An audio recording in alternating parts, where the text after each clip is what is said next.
Greg and Richard right here on Talking Red.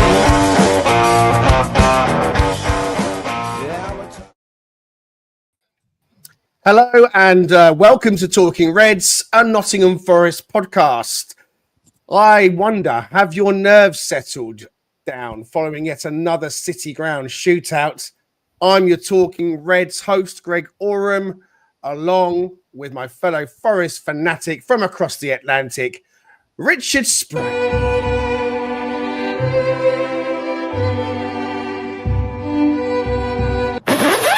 I do not mean to pry, but you don't by any chance happen to have 6 fingers on your right hand?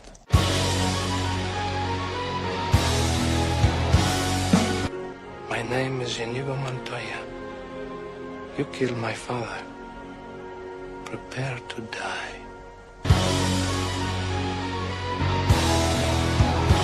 You seem a decent fellow. I hate to kill you.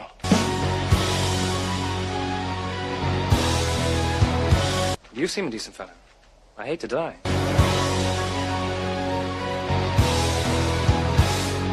Inconceivable! Welcome to Florence, the setting of the scene. To Blave, where rats grow to be 6 feet long and albinos live in trees. Rodents of unusual size? I don't think they exist. Death machines and fire swamps and 6-fingered men. The Battle of Wits has begun. Dread pirate Roberts would bless every one of them. true love is the greatest thing in the world. The dread pirate Roberts drove his anchor to my soul. The dread pirate Roberts, no survivors. Richard Spray over in Oklahoma. Good morning. Good morning. Oh, well done, buddy. You just pick out those perfect moments where I throw something out in the WhatsApp chat, and then you just turn it into some glorious, creation. It's incredible, man. Well done. I don't know where that song came from. I'm like, where do you find these things? I know you start name dropping films, and it gives me ideas for intros. Scott is probably thinking, "What on earth is going on?" I know there's intros on this thing, but for heaven's sake, it's taken a whole new life. It has taken a whole new lease of life, and there's more coming up. So, in the meantime. There's doing it the hard way, and then there's doing it the Forest way. Resting players and squad rotation is always a factor still at this stage of the FA Cup. And with top 4 aspirations, it was no surprise to see 6 changes for the Reds last night in the hope that they could get the job done against an Ipswich side that also reflected more of its bench than regular starters. Inevitably, and in spite of best laid plans, it went all the way to another thrilling penalty shootout where Matz Sels was the hero as he saved the all-important spot kick. And Forest went into the quarterfinals for the first time in God knows how long. Here with Richard and I to reflect on all the action from the Nottingham Forest Australia supporters Facebook group, it's our man from down under, Scott Terry. Fine bread from a man in Brussels. Simon Mongrel. He was 6'4" and full of muscle. Now you listen to me, you little piece of carpet fluff. I said, do you speak my language? I'd rather lose a few bob for the satisfaction of ramming these socks down your throat and watching you choke on them. He just smiled and gave me a Vegemite sandwich. He said, Get in here, you pair of flaming galahs. I come Flaming galahs. Flaming galahs.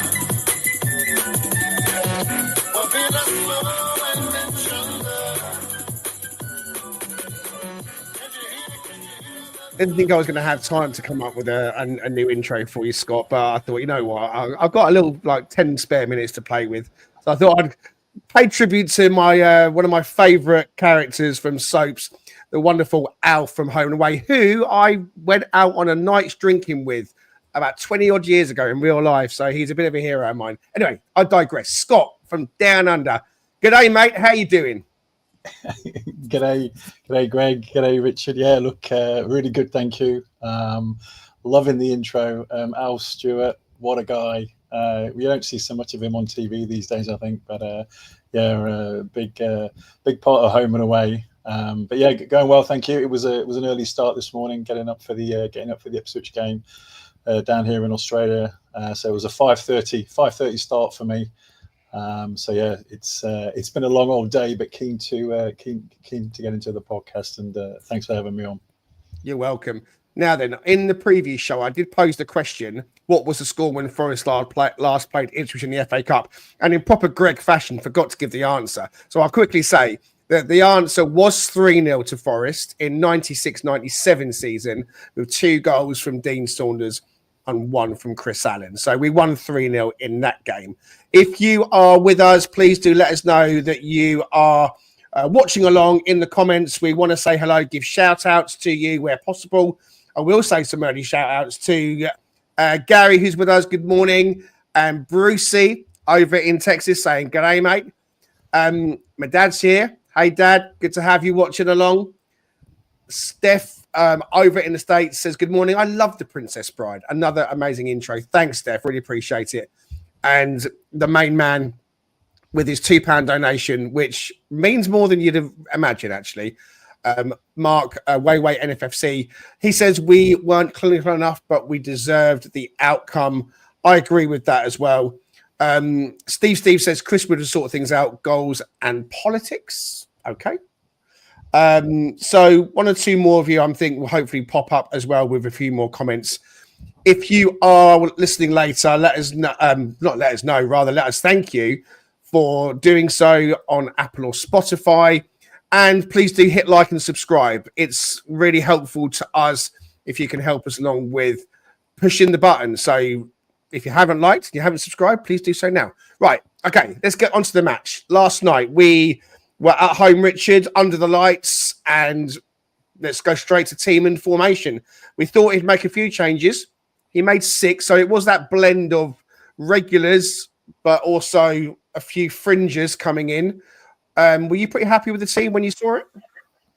Yeah, absolutely. I mean, I think when we reviewed it, in the preview episode, that was kind of what I was hoping for. I didn't know if it was going to be that many changes. We weren't quite sold on the exact number, but hoping that there would be some strength, some guys that typically start, so that we had a little bit of quality on the pitch. Because we've got some really good depth, good squad players, but the differential between the starters and that sort of second tier can be pretty evident at times, and you saw that later when they came on, when you saw Anderson and you saw Morgan Gibbs-White enter the fold. It was just the energy, the tidiness of, and just the way things got kind of managed, especially in and around the box, was just so different, right? There's so much awareness and decisiveness with the way that those 2 guys play in particular, and they have good chemistry. So, I thought it was well set up from Nuno. You guys that probably felt a little bit like they disappeared at times. Wanya had a bit of a challenge getting into the flow of things at times. Similarly with Danilo, he had a couple of nice moments. Zangari, a couple of decent moments, but it was never really truly that impactful throughout the match. So it was nice to see that we could bring on some strength at the end. Unfortunately, it just took a lot longer than we wanted it to, because I was getting a bit nervy, because I'm like, wow, this is really going to impact us once again, similar to the extra match for that next match coming up. And so that's not, and we know Man City is going to be a very difficult task, even if it's at home. So a little bit disappointed that we couldn't lock it down earlier, but happy, obviously, in the end that we got to the quarterfinals and so close to getting to Wembley at this stage. So, in the end, very, very pleased. Excellent. And Scott, you were up at, I think you said 5:30 with one of your sons to, watch the game. So it was kind of a later one for us and an early one for you, and kind of middle of the day for Richard. So Forest fans from all over the world watching. What did you make of it overall? Give us your brief summary of what you saw last night. Oh, well, really pleased, obviously, really pleased with the win. And I think, that's obviously most important. We're now through the quarterfinals, so obviously we just need to be really, really positive about that. In terms of the team, I was a little bit surprised. Nuno went for both Yates, Sangari, and Danilo in the middle. I sort of was thinking about it when we were talking. When I remember listening to the pod around the Exeter game, and I was thinking around the spine of the team, and I think sort of trying to keep some of the the regular first 11 players, but then mix and match it with some more of the bench players, and obviously that's what Nuno's went for earlier against Ipswich. I think the only thing for me was that I was quite happy with the 1 year replacing Wood. I just think maybe we could have gone for a more attacking-minded midfielder, so maybe either started with Anderson or Gibbs-White. But totally understand there is that need to sort of rest some other players. I think something which I was thinking about was in defence. I noticed during the Arsenal game that Milenkovic, and I talk around the spine of the team, I really feel that I would have gone for Milenkovic, probably potentially over Murillo. I would have brought Morato in, but put Milenkovic in, the Servinator, just because of his defensive organisation and what he brings to us when we're defending either set pieces or and just being very good in the air. I feel that he could have brought that extra, and I think that sort of calming influence as well in the organisation in the Arsenal game just before this one. You could notice at corners all the time. He's sort of geeing the players up. He's talking to the players. He's getting them fired up. So for me, I'm talking around the spine. I probably would have gone for Milenkovic. But hey, look, we can't be too critical. We got the win. It was a bit tense at times. Unfortunately, as it was 5:30 in the morning, I couldn't go to the beer or the wine too soon. But I was tempted. To just a strong coffee for me at that time. But look, really pleased with the win. I thought it's just fantastic for Forest. We're through to the quarterfinals. We're third in the league. So much to be positive and happy about. So yeah, very, very pleased.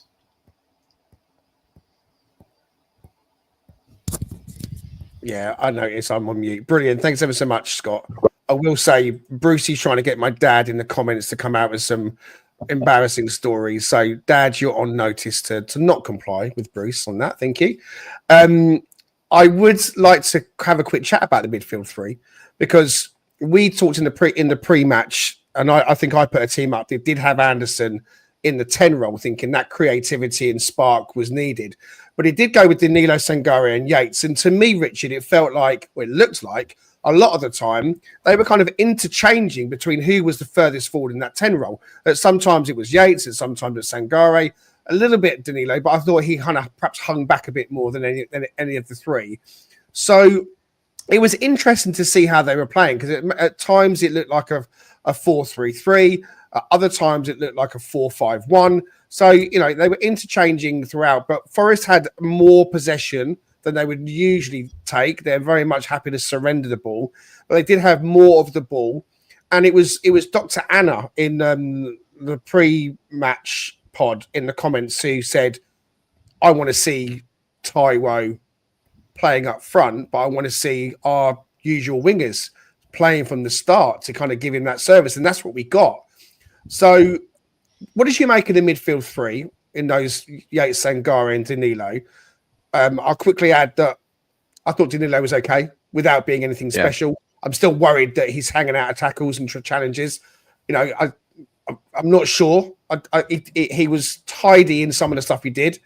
I'll say that I thought Sangare looked sharper without being amazing. But, he was there to break play up, and he was doing that successfully at times as well. And I thought Ryan Yates had a good game overall. What did you think? Yeah, if you were to rank them, I think you probably have them in the right order from bottom to top. I thought Danilo did some things that are very Danilo-esque. He found that beautiful ball where he passed it over the defense, and I think it dropped right in front of Alanga and in between him and Taiwo, and kind of put the defense under a little bit of stress, a little bit of pressure, and then they ended up with a corner from that. And so those kind of moments from Danilo, and that was from a deeper position, right? And that was good to see. But you're right, there were moments where he hesitated. He kind of threw his body in a little bit on tackles as opposed to like sticking his foot in. There were moments where he stuck his foot in, but not as consistently as you want. So you got to wonder the psychology there. Is he still a little bit hesitant to kind of get too physical for fear of, re-injuring himself or something of that effect? But you're right. Sangare wasn't spectacular, but he was solid, and he did some nice things. He had that really nice header that just glanced past the post. I think that was kind of early in the first half, and so those kinds of isolated moments are good to see, because you can see there's quality there. It's just the consistency of Yates, and to me he's really progressed in terms of not just being a sort of side to side to the back sort of passer to retain some possession. He actually moves really well off the ball. There were some diagnosis moments like where he can diagnose where something's about to happen, and I saw him kind of, there was one play where the ball was kind of bouncing through the middle of the pitch, and he saw that and he accelerated it and intercepted that and kept the flow of play going.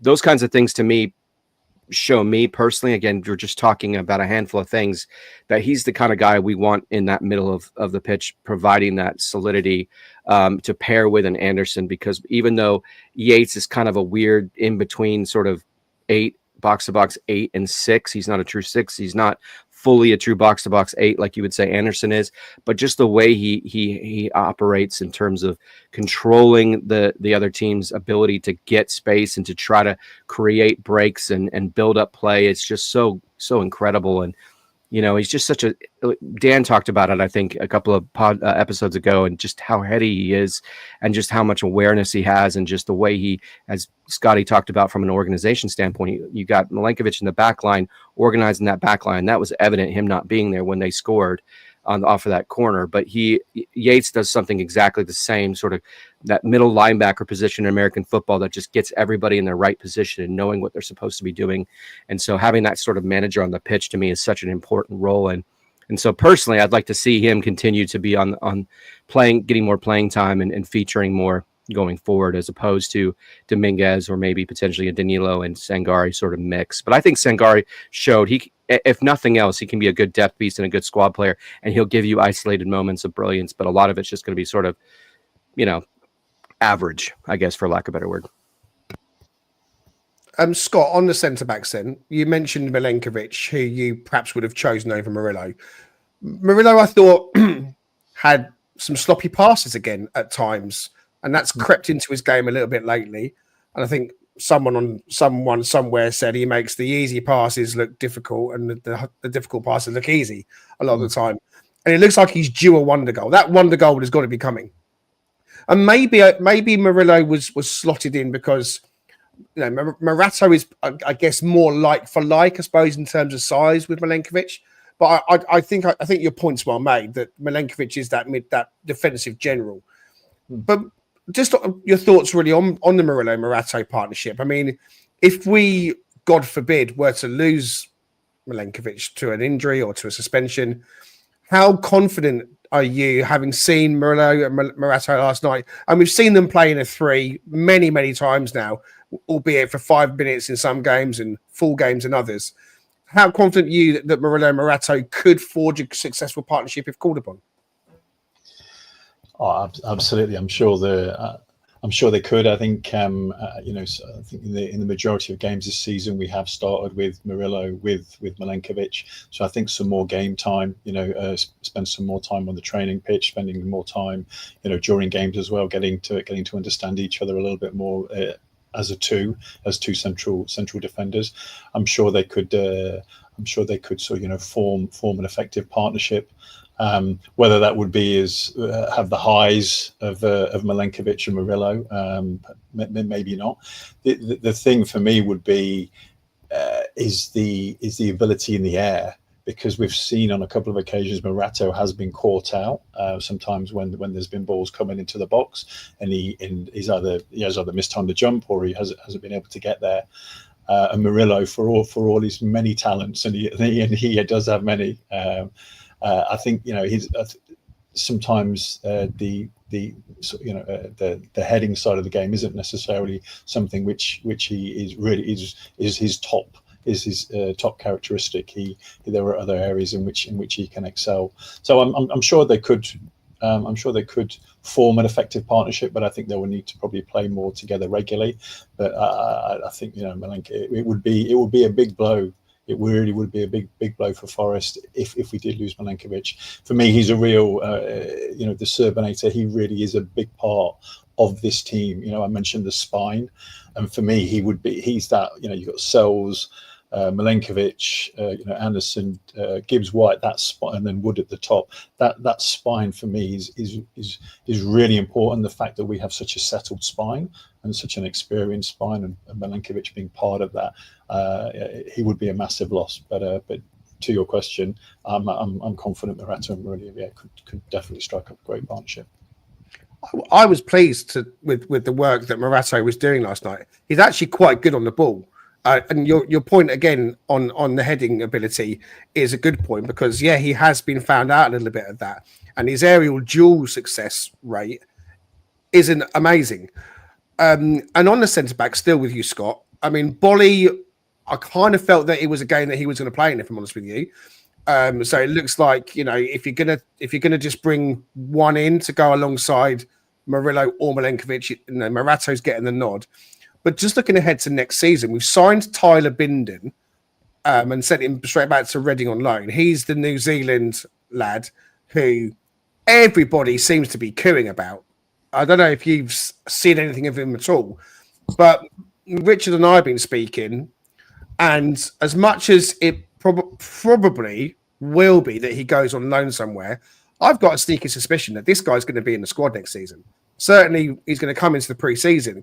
So, in terms of centre-back cover, with David Carmo coming over from Olympiacos, he's on loan there, remember, from Forest, and I expect Willy Bolly possibly to not have his contract renewed. That will leave us with Murillo, Morato, Milenkovic, Tyler Binden, David Carmo, and Zach Abbott. That's 6.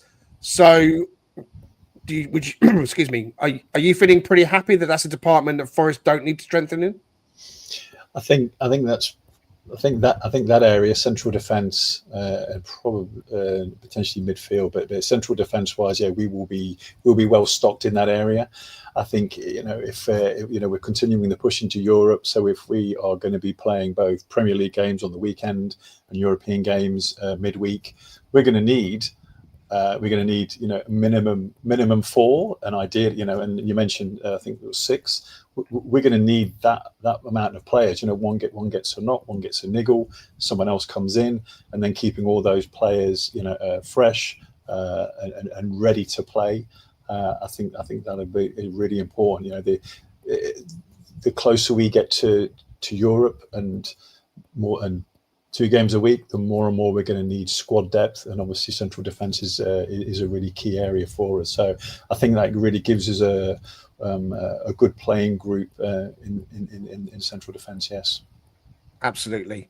So last night as well, the club marked on 6 minutes the lovely tribute for Sam Perkins.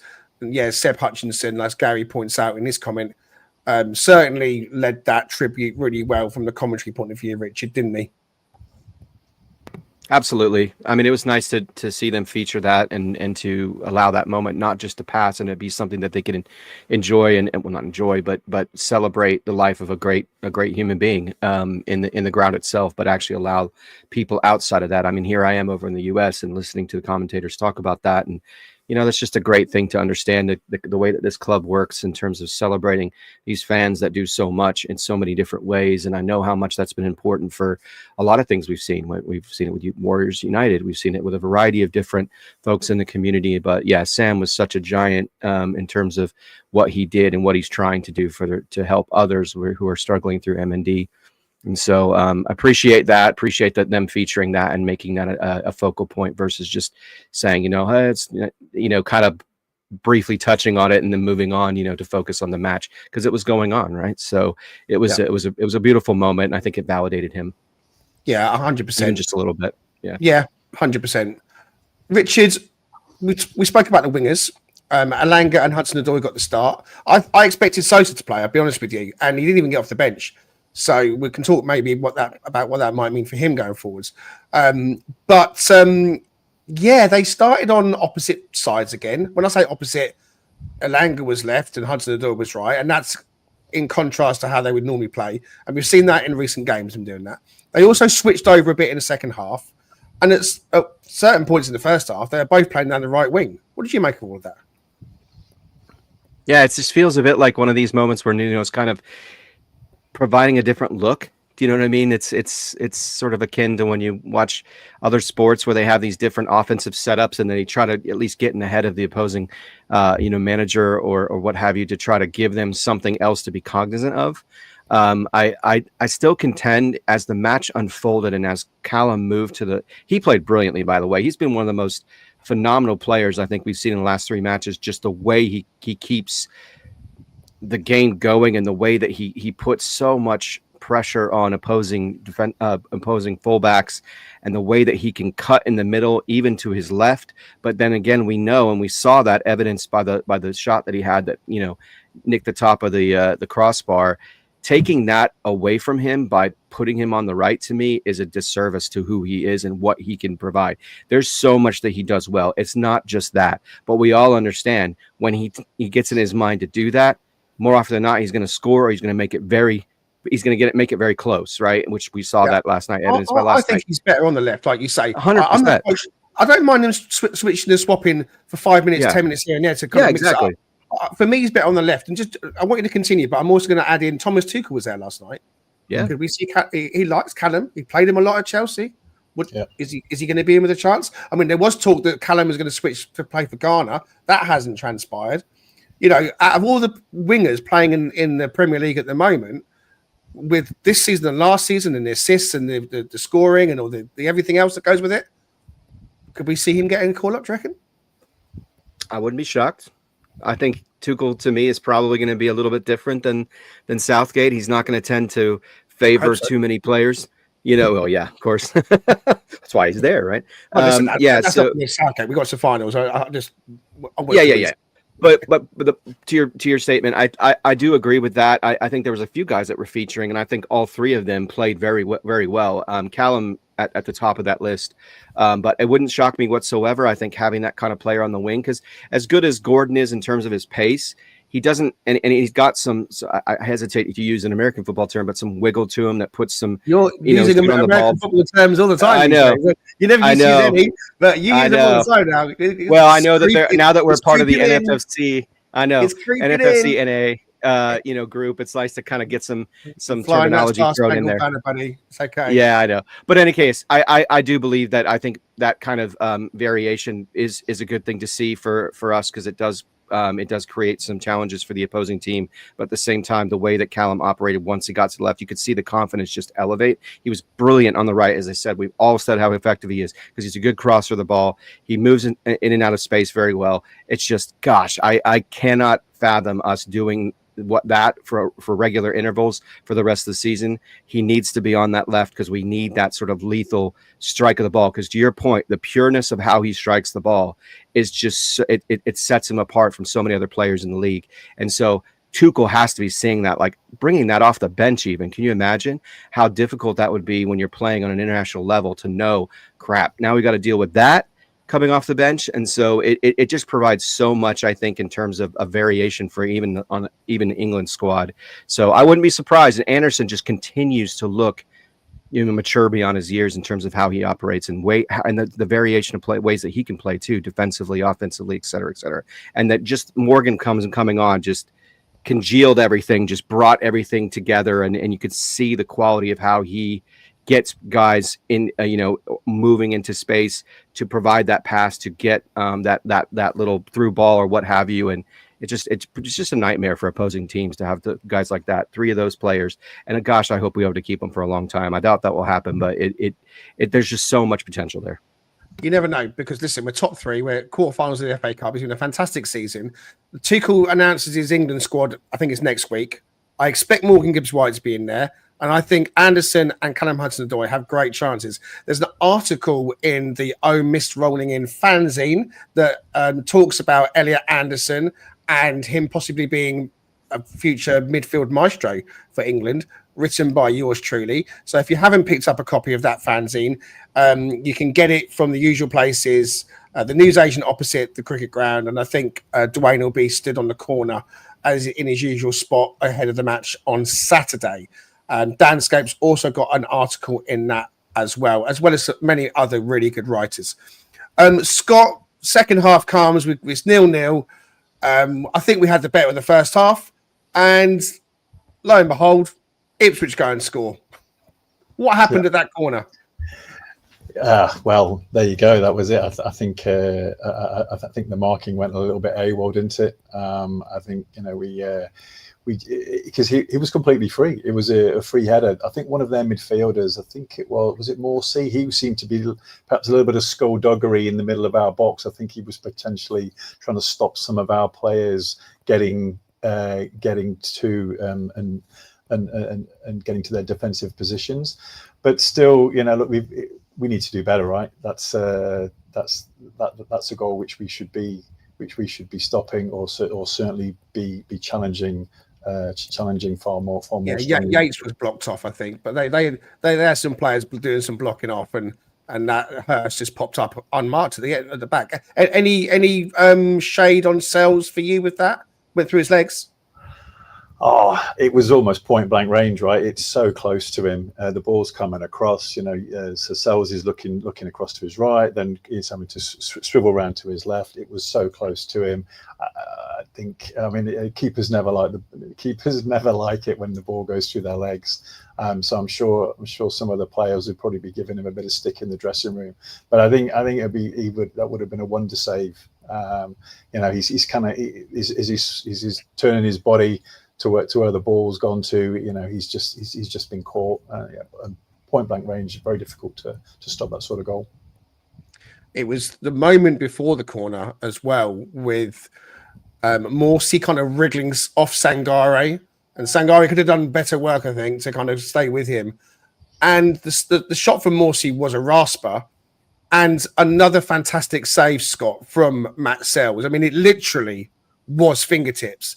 He wasn't making these kind of saves last season, I don't think. I mean, he's always been in his locker, but the level that we've seen him rise to this season, it's been remarkable, hasn't it?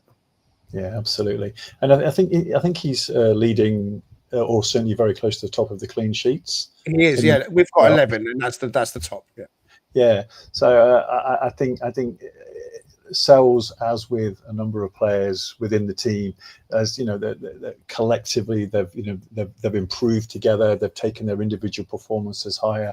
I mean, Sels has made some fantastic saves in some games.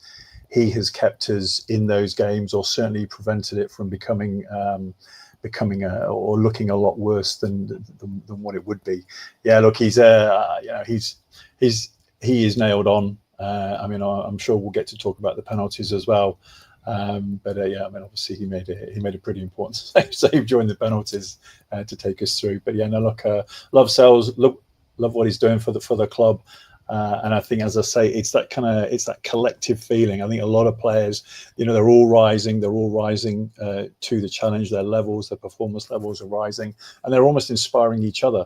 I feel that that's something which a really good team will do. You're setting high standards for everybody, and everyone wants to lift and sort of achieve and do well. I thought that. Thanks, Scott. I thought that Nuno reacted straight away. As soon as we went a goal down, he pretty much opted to make changes quite quickly.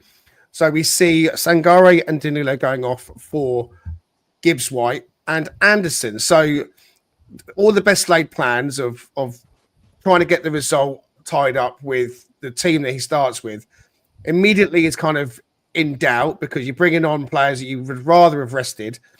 And it's always a balancing act, isn't it? When you want to try and pick a team to get the job done, and knowing full well that you might have to introduce players. And some people might say, well, why don't you start with your strongest team and then maybe get a 2-goal lead and then make your changes? But that's got pitfalls as well, because you know how when you can change things when you're 2-0 up and you make changes, such as when you're 2-0 at home to Luton and the game's more or less done, and you bring your changes on and they get back into it. And then your best players aren't on the pitch for extra time. Your best players aren't on the pitch for penalties, because 4 of the 5 penalty takers were brought on in the game. So that's worth noting as well.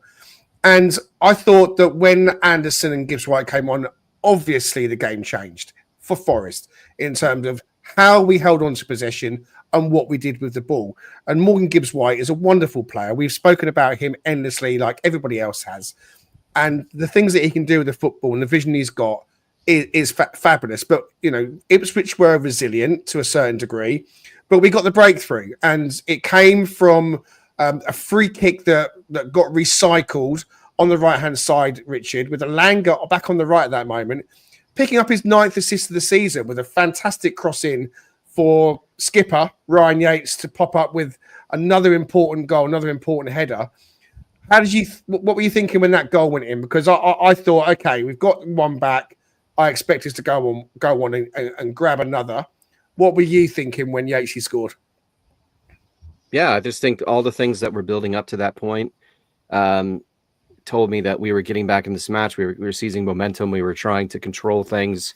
Our possession stats were increasing. We just felt like we were, restricting their ability to do anything effective. I mean, they didn't have a ton of opportunities within the match itself, but, sans the corner where they scored off of that. But that was just poor organization, I think, more so than it was their effectiveness, because we had a whole congregation of guys at the front post and nobody at the back post. But it was, it definitely felt like that was the moment that would kind of turn the tide, and it would get us in a position where we would just start to apply the pressure and make it difficult for them. And because they had just brought on, I believe they had brought on Greaves as well. They brought on some starters themselves to try to mitigate some effectiveness. I mean, they went a long time without getting Delap involved within that match, I'm sure, to try to save him, at least for this forthcoming match against Wolves. But it did feel like that was the moment that where things were going to, as you like to say, pivot.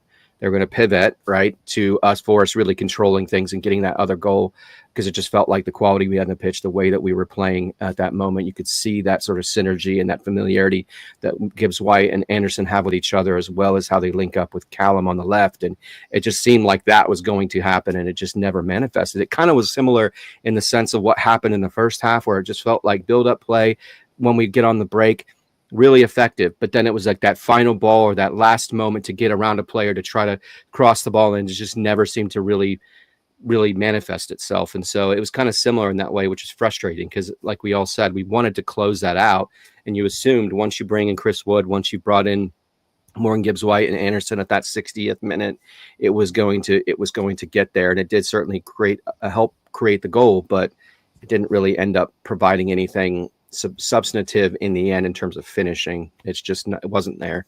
That's all right, in the end, like Scotty mentioned, we got across the finish line. We won the match. It's just not the way that we wanted to.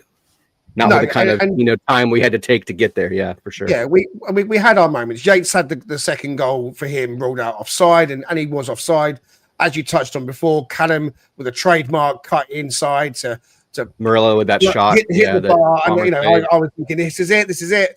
So we had our moments. Extra time came and extra time went. So let's go straight to penalties. We found ourselves in a shootout. And, this is our 13th shootout, I think, in recent memory. We've only lost one, and that was the Newcastle one this season in the Carabao Cup, Scott. So this was the 13th one. I still felt fairly confident, but it is a lottery to a certain degree. There were some bloody good penalties there all round up until the first 9 were great, weren't they? And the keepers really have too much of a chance. Did you have any worries about any of the Forest players stepping up, Scott? No, it was funny because as soon as it went to penalties, I'm sitting there with my son. I'm like, okay, so who do you think is going to take them? We were trying to remember back to the Exeter game to sort of which were the players that took those pens. Interesting as well in the post game, just incidentally, that Nuno did talk around that they had done a lot of practice on penalties, and understandably so. I think what I was really happy with is that even though their keeper picked the right side for the first, I think probably the first at least 3 of our penalties, he actually went the right way. But our pens were clinical, in the corner, good speed or good pace on the ball, really, really clinical penalties. And I think it's quite interesting as well, something that they mentioned this on the commentary, how once the ref blows his whistle, the players take their time. They don't rush. And I think I'm sure this must be a training ground thing as well, because if I think back years and years ago, and I hate to think, so maybe back to 1990 England in the World Cup, the whistle gets blown and Pierce goes flying, straight in and kick, and they rarely used to take their time. Whereas the Forest players against Ipswich, they paused, they waited. And then only when they were ready and they were calm that they then went and took the penalty. I think it was towards the end. I think Sels didn't go. I don't think Sels guessed right for the first few that Ipswich took. But it was just so good to see, even when their keeper did go the right way. Yeah.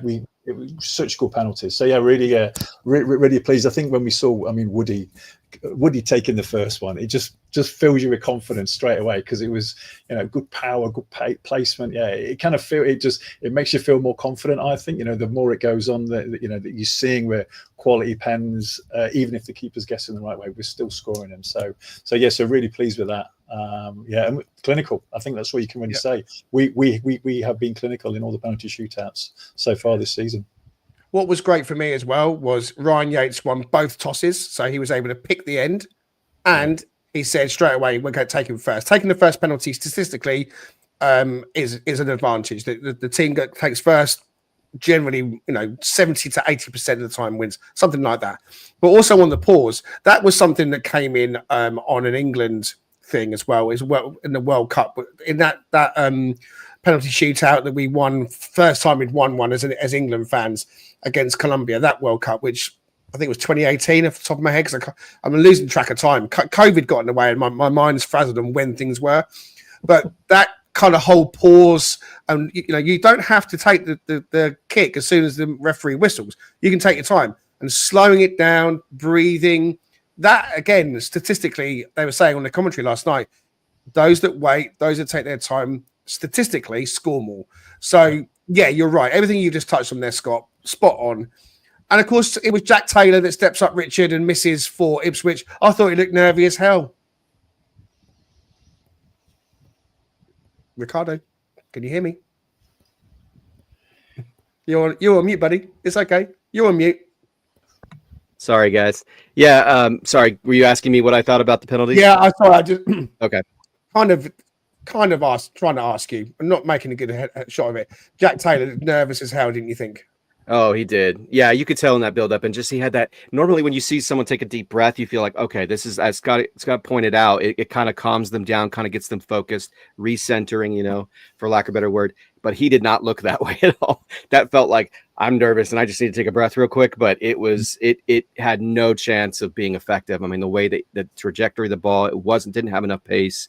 But I think he missed one. If I remember correctly, Dan pointed out in our WhatsApp group that he had missed a penalty previously, right? And he missed against Wimbledon in the League Cup this season. League Cup, yeah. And so it just felt very cruel. I mean, that he ended up having to be the guy who had the last kick. It felt like put him a couple of penalty kicks prior, just so if it does go awry, at least you've got some quality penalty takers coming up and you've got some opportunity to kind of overcome that. But that didn't happen. Good for us. Brilliant for us. The one time, as you guys were pointing out in the WhatsApp group, I probably was a little bit more nervous, which I tend to be a little bit more nervous than probably the rest of you. And I know, Greg, I was like, it just worries me that Sels keeps going the wrong way and he's not even anywhere close. And you're like, I still feel confident. I feel like we're going to get it done. And lo and behold, that's exactly what happened. Typical, prophetic Greg, mystic Greg calling that out. But yeah, it ended up exactly as we'd hoped. And just the elation from the entire team to see Ina kind of be Ina, and jump on Nuno's back, and to see Nuno find such joy in that moment. Seeing Nuno react like that was actually unexpected. I mean, he's very calm and very cool, but to see him react like that and run on the pitch, trying to get his coat off, and he gave a lot away there. He really wanted to win that game. He wants us to go in far in the cup. He was taking it seriously, and so it was amazing. Listen, guys, time is pushing us along. The penalty shootout and the win feels like a good place to kind of round up that. We go into the quarterfinals away at Brighton. They're going to be looking for vengeance after the 7-0. We'll talk about that game in the build-up when the game gets announced. I think it's the weekend of the 29th of March, but we'll find out when we're going to play due to TV. The scheduling is a little bit worrying because we've got games on TV with Man United and so on and so on and so on. But look, we're through to the next round of the FA Cup. That's the most important thing. You're listening to Talking Reds. Never find the more wretched hive of scum and villainy. And so in the spirit of penalty shootouts, I thought we'd end today's pod with a Nottingham Forest penalty shootout quiz. Yes. It's quiz time. So I've got 5 questions ready each. If you get one correct, Richard, you'll get... God bless America! If you get one wrong, Richard, you'll get... My God, America is imploding. And Scott, if you get one correct, you'll get... Oh, am the King of Australia! And if you get one wrong, you'll You get... don't know me from a cash order, and you're about to tell the whole flaming world that I'm a narrow-minded redneck. Okay. So, Scott, am I holding my pen in my left hand or my right hand? I can't see your hands.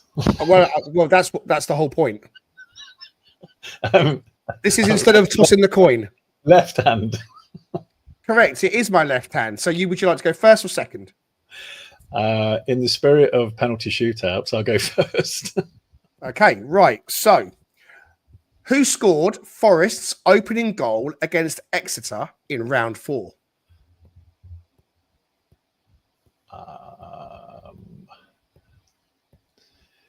Tick tock, tick tock. Taiwo. You don't know me from a cash order, and you're about to tell the whole flaming world that I'm a narrow-minded redneck. It wasn't. It was Ramon Sosa. You got the second one. That was it. Yeah. Right. Richard Spray, over to you for your first penalty. Who scored Forest's opening goal against Luton in round 3? Wow. Disappointed by how bad my memory is. Oh my gosh. Tick tock, tick tock, tick tock, tick. Yates. I don't remember. God bless America! It was Ryan Yates. It was Ryan Yates. That's 1-0 to Richard. Okay, second penalty for you, Scott. What was the score at the final whistle? At the final whistle, when Forest played Bristol City at the City Ground in the 4th round replay last season. So this took us into penalties. But what was the final score in that game? 2 each. You don't know me from a cash order, and you're about to tell the whole flaming world that I'm a narrow-minded redneck. It was 1 each. Not doing so well here, Scott. You're hitting the bar, mate. Over to Richard. What was the score at the final whistle when Forest played Blackpool last season in round 3 at the City Ground? So what was the end result of that game? The final result against Blackpool at the City Ground? 2-2. God bless America! It was 2-2. You see, you're getting a bit of recall in here. You need to get one back now, Scott. Okay, Scott, over to you. Who did Nottingham Forest beat to win their second FA Cup in 1959? Oh, come on. Complete guess. Arsenal. You don't know me from a cash order, and you're about to tell the whole flaming world that I'm a narrow-minded redneck.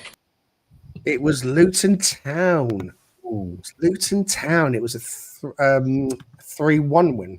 2-1 win. 2-1 win, I beg your pardon. 2-1 win. 2-1 win. Okay, over to you, Richard. This to win it. This to win the penalty shootout. Who did Nottingham Forest win against, or who did they beat to win their first FA Cup? 1898. Who did Forest beat to win their first FA Cup in 1898? Was it Ipswich? My God, America is imploding. No. I think it was 1-0, right? It was 3-1. It was Derby County. 3-1, sorry. I remember we had this question, I think, and you asked me what the score was in one of our other quizzes.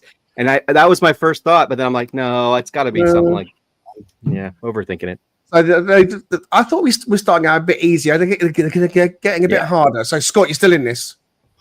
Right. So these kind of memory questions aren't going as well as I thought they might do, because here we go. We'll try. Who did Forest beat in the FA Cup quarter-final in 1991?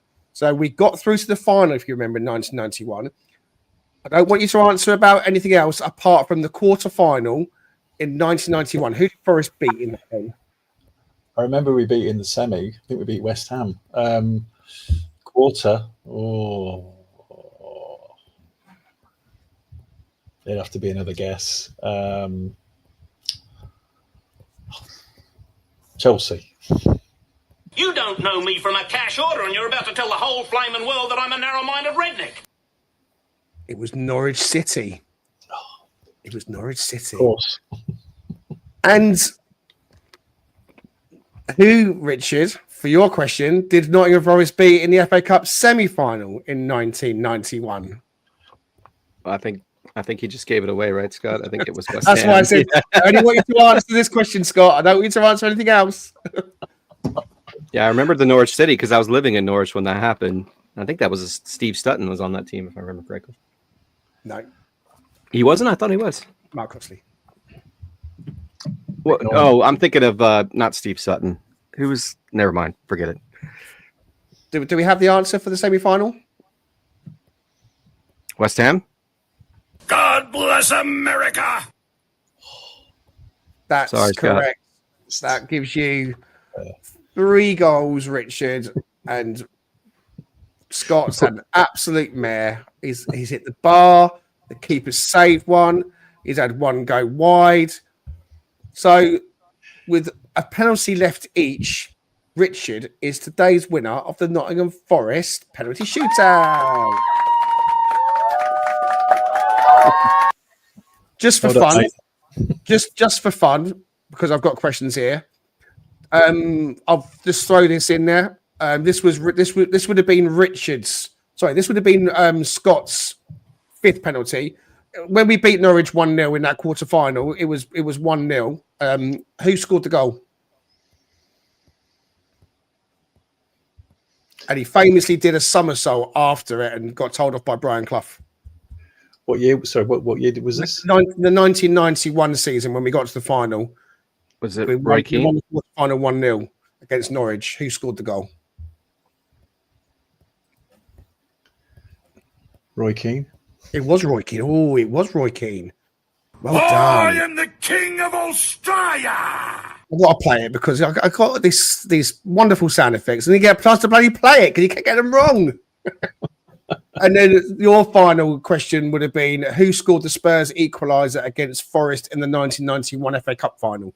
So Stuart Pearce obviously scored the goal to go 1-0 up. Can you remember who scored for Spurs to make it 1-1, Richard? Can picture him in my head, but I can't think of who it was now. I can't think of his name. Goodness gracious. Yeah, I have no clue. I can't remember. Paul Stewart. Stewart. That's who it was. Yeah. Well done, guys. Very good. I even had a tiebreaker sudden death question. I have to ask, I'm interested to know what you'd have said.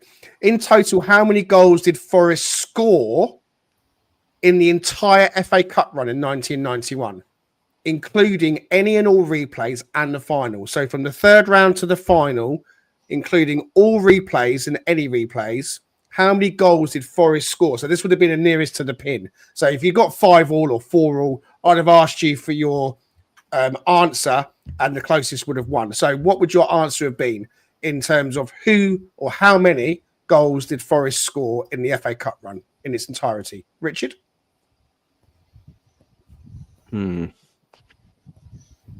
13. You say 13. What do you think, Scott? Higher or lower? Be lower, maybe 11. In fact, it was more. It was 20. Because in that season, we went to a replay against Palace in the first round. The 3rd round. We had 2 replays. We had a replay against Newcastle in the 4th. We had a replay against Southampton in the 5th round. So the goals were kind of flowing in all aplenty. So we scored 20 goals. There we go. Anyway, listen, thank you so much for taking part in our FA Cup penalty shootout.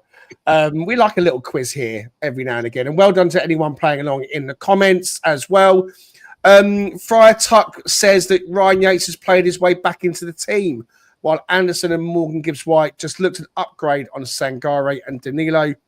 Friar Tuck, I think I agree with you there. Give our regards to Robin and Little John. On the penalties, Brucey says Morgan had a long pause, made him nervous, but then they showed you his face and you can see the ice flowing through his veins. Yeah, Morgan just looks so invested. I mean, he's all in, and, it's what we want to see. It's back to the Premier League action this weekend, lads. Scott, do you think there's any danger of tired legs after penalties, and how much could that be a factor on Saturday? I think it's possible. I mean, obviously, a couple of the players did play, sort of full 120 minutes. So I think Nuno, though, I mean, as the season goes along, typically there's less training, more sort of recovery and rest. So provided they have a good couple of days rest, I don't think it should matter too much. I guess the key thing is that City played a couple of days before us, so they will be slightly more refreshed and have had a bit more time to recover after their game against Plymouth. So I think they've got excellent backroom staff. Nuno will have hated us having to go to extra time again, but I'm sure he will have a plan. They'll be working hard on the players, making sure they're recovering. So look, we're at home. I think the crowd can cheer them on and can give them that extra little bit of energy. Hopefully we should be okay for the game against City. And on the game, Richard, on Saturday, just briefly, I mean, Scott touches on the fact that they've got a couple of days extra rest than us. We've obviously managed to get the hard-earned point against Arsenal after a couple of away defeats. You happy with the draw against Man City right now? Absolutely. Yeah, I mean, just keep accumulating points. Don't allow any of those teams below us to have I mean, there's going to be teams below us like Man City, I think, who are rounded into form and they're playing well. Newcastle's dropping off a bit or had been dropping off a little bit. I don't know. I would take the point. I'd prefer, obviously, the 3 just so we can continue to progress towards that European place, and being at home and having that kind of support, as Scott touched on, I think is going to make a big difference. It's going to be interesting to see what they do with Callum and with Elanga, just because I think those 2 are the ones that I worry about the most in terms of fatigue, although Elanga looked pretty energized after the match, dancing in front of Ola Aina. I think it was a Snapchat video or something. So, those are the kinds of players, and they're both young guys still, so they probably can recover and manage it without any issues. But yeah, I would definitely take a point, would no doubt. And I would have taken that before this match even occurred. You know what I mean? I mean, it's just the quality of that team. It's just, you gotta, points are a premium against teams like Man City. So definitely.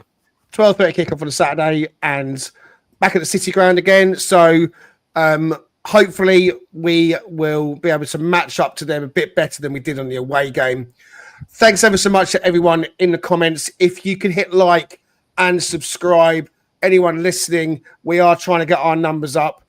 Thank you so much for your support, for all listen and watch along and comment. Really appreciate it. And as I say, liking and subscribing is just a very small thing you can do to help us out. Scott, been great to have you back on with us this afternoon for us. I think it's bedtime for you over there, isn't it? Yeah, just hit 11 o'clock at night. So yeah, I'll be heading off to bed soon. Especially after your early start. Thanks ever so much, Scott. Great to have you with us. We'll have you back again soon, I hope. And Richard Spray over in Oklahoma, your day's just starting. Just starting. Going to be going right into a meeting in 30 minutes. So I'll be rushing to get ready and out the door. So excellent. Okay. Forest into the quarterfinals in the FA Cup. As I said, it's an away day at Brighton. Man City still in the cup, and other than that, none of the traditional big hitters like Liverpool and Arsenal, etc., are there. It's not going to be easy, but if you could take an FA Cup final right now, but miss out on top 4 and maybe only get Europa, would you take it? That's the question that's doing the rounds. Me personally, I'd love to get my hands on some silverware. Participating in the Champions League is not, for me, the same as winning the FA Cup. But I see the bigger picture, and I know that money is so important in the modern game. So, to be honest with you, it's nice to have possibly the choice. They say beggars can't be choosers, but we want it all at Talking Reds. See you soon.